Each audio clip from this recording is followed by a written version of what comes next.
Kapal perang RI kembali usir puluhan kapal asing di perairan Natuna.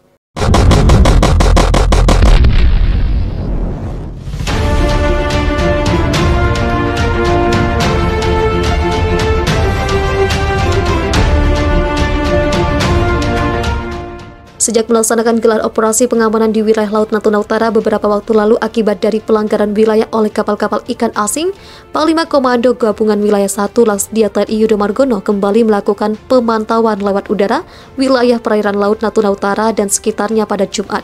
Yudo menggunakan pesawat intai maritim Boeing 737 AL7301 TNI AU dari Skuadron 5 Pangkalan Udara Sultan Hasanuddin Makassar saat melakukan pemantauan melalui udara. Hasil pemantauan menunjukkan terdapat sekitar 30 kapal ikan asing masih berada di perairan Indonesia wilayah Laut Natuna Utara. Menindaklanjuti hasil pemantauan tersebut, Pangkogab Wilhan 1 memerintahkan 3 kapal perang Republik Indonesia yaitu KRI Karel Satswit Tubun 356, KRI Usman Harun 359, KRI Chongli 358 untuk menuju koordinat kapal-kapal asing yang dideteksi.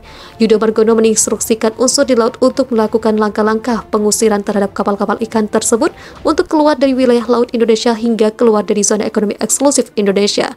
Bentuk operasi yang dilakukan adalah seperti pelaksanaan pengusiran sebelumnya, yaitu secara persuasif, komunikasi dengan Coast Guard-nya supaya memberitahu kapal-kapal ikannya untuk keluar dari ZEE, tetapi apabila tetap tidak keluar meninggalkan perairan Indonesia, maka dilaksanakan penegakan hukum, kapal-kapal tersebut ditangkap dan diproses secara hukum. Masih terdapat sejumlah kapal di luar ZEE kurang lebih 5-10 mil di batas luar ZEE. Maka KRI akan tetap disiagakan operasi patroli laut dan pesawat udara perairan Laut Natuna hingga ZEE untuk mengantisipasi kapal-kapal asing tersebut memasuki wilayah perairan Indonesia lagi. Badan Keamanan Laut Republik Indonesia Bakamla menuturkan puluhan kapal nelayan Cina masih bebas berlayar di landas kontinen Indonesia di sekitar perairan Natuna, Kepulauan Riau. Direktur Operasi Laut Bakamla Laksamana Pertama Nur Syawal Embun menuturkan kapal-kapal penangkap ikan itu juga dikawal oleh kapal penjaga pantai dan kapal perang Cina jenis frigate. Per hari ini kapal-kapal Cina masih ada di perairan kita, masih ada, kata Nur Syawal saat dihubungi cnnindonesia.com pada Kamis malam. Nur Syawal menuturkan telah berupaya melakukan pengusiran terhadap kapal-kapal Cina tersebut dari sekitar zona ekonomi eksklusif Indonesia di Natuna sejak 10 Desember lalu. Ia menuturkan kapal-kapal Cina itu sempat menuruti permintaan untuk menjauh dari perairan Indonesia. Namun beberapa hari setelahnya kembali memasuki dan mengambil ikan di landas kontinen Indonesia di sekitar Natuna. Kapal-kapal ikan itu saat dicek dari radar kami memang terdeteksi. Hanya beberapa, tapi ketika kami cek ke lapangan, kapal-kapal itu jumlahnya sampai 50-an. Di atas 50-an bahkan, dan dikawal 2 Coast Guard dan 1 kapal fregat Angkatan Laut Cina, kata Nur Syawal.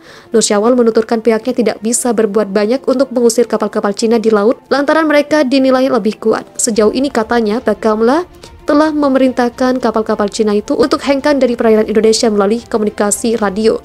Nur Syawal juga menuturkan pihaknya sempat mengadang meski kapal-kapal Cina itu tetap bersikeras berlayar di wilayah Natuna dengan dalih bahwa perairan itu milik mereka. Kami lalu lapor ke komando atas, kami mencegah terjadi perseteruan di tengah laut. Saat itu, karena kita berhitung secara kalkulasi kemampuan mereka memang lebih kuat, kata Nur Syawal. Akibat insiden ini, Indonesia-Cina kembali terlibat saling klaim wilayah perairan di sekitar Natuna. Jakarta menganggap kapal-kapal Cina tersebut telah menerobos wilayah ZEE Indonesia. Sementara Beijing mengklaim wilayah perairan dekat Natuna itu masih bagian dari Laut Cina Selatan yang menjadi kedaulatan mereka. Cina mengklaim memiliki hak sejarah di kawasan Laut Cina Selatan sehingga kapal-kapalnya berhak berlayar dan mencari ikan di perairan yang menjadi jalur utama perdagangan internasional tersebut. Kementerian Luar Negeri RI telah melayangkan nota protes kepada Cina terkait pelayaran kapal-kapal ikan Tiongkok tersebut dan memanggil Duta Besar Negeri Tirai Bambu di Jakarta. Indonesia juga menolak klaim historis Cina terhadap perairan di dekat Natuna. ZEE Indonesia ditetapkan berdasarkan UNCLOS atau Konvensi Hukum Laut PBB yang disahkan pada 1982. RRT sebagai pihak pada UNCLOS harus menghormatinya. Kementerian Luar Negeri Indonesia menyatakan klaim historis Cina atas ZEE Indonesia dengan alasan bahwa para nelayan Cina telah lama beraktivitas di perairan dimaksud bersifat unilateral, tidak memiliki dasar hukum dan tidak pernah diakui oleh UNCLOS 1982. Kemlu menegaskan Indonesia juga menolak istilah perairan terkait atau relevant water yang digunakan Cina untuk merujuk pada wilayah di sekitar perairan yang mereka klaim di Laut Cina Selatan. Menurut Kemlu, istilah perairan terkait tidak dikenal dan tidak sesuai dengan UNCLOS 1982. Kemlu menegaskan kembali bahwa Indonesia tidak memiliki overlapping jurisdiction dengan RRT. Indonesia tidak akan pernah mengakui 9 deadline RRT karena penarikan garis tersebut bertentangan dengan UNCLOS sebagaimana diputuskan melalui Rolling Tribunal UNCLOS tahun 2016. Sebanyak 60 kapal perang Republik Indonesia berbagai jenis akan terlibat dalam latihan TNI AL yang akan digelar di kawasan pantai Sekerat, Kabupaten Kutai Timur, Kalimantan Timur. Latihan TNI AL sebagai ajang peningkatan kualitas perang TNI dengan sandi Armada Jaya akan melibatkan banyak kapal perang Republik Indonesia, kata Komandan Pangkalan TNI AL Sangatta, Letkol Laut Yudi Bramantio di Sangatta pada Kamis. Letkol Laut Yudi Bramantio menjelaskan 60 kapal perang milik TNI AL seperti kapal frigat, kapal selam, kapal penyapu ranjau. Marinir juga akan mengerahkan berbagai macam peralatan tempurnya, di antaranya tank amfibi, kendaraan amfibi mengangkut artileri, artileri roket, dan howitzer.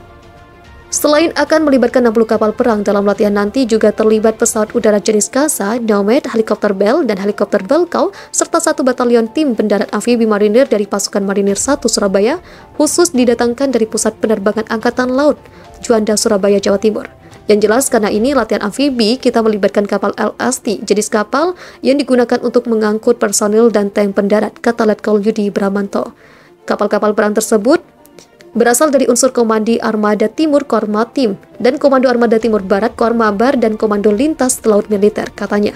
Menurut Bram, panggilan Letkol Laut Yudi Bramantio, operasi amfibi diselenggarakan selama sebulan. Kemudian selama Armada Jaya digelar meliputi latihan posko dan manuver lapangan. Latihan serbuan amfibi berakhir, TNI AL akan mengadakan operasi bakti sosial oleh kapal Rumah Sakit KRI Dr. Soeharto 990 oleh kapal Rumah Sakit KRI Dr. Soeharto 990 berupa operasi gratis. Terkait rencana latihan amfibi Armada Jaya, TNI Angkatan Laut Sangatta akan melakukan koordinasi dengan Pemkab Kutai Timur menyangkut keamanan dan ketertiban masyarakat.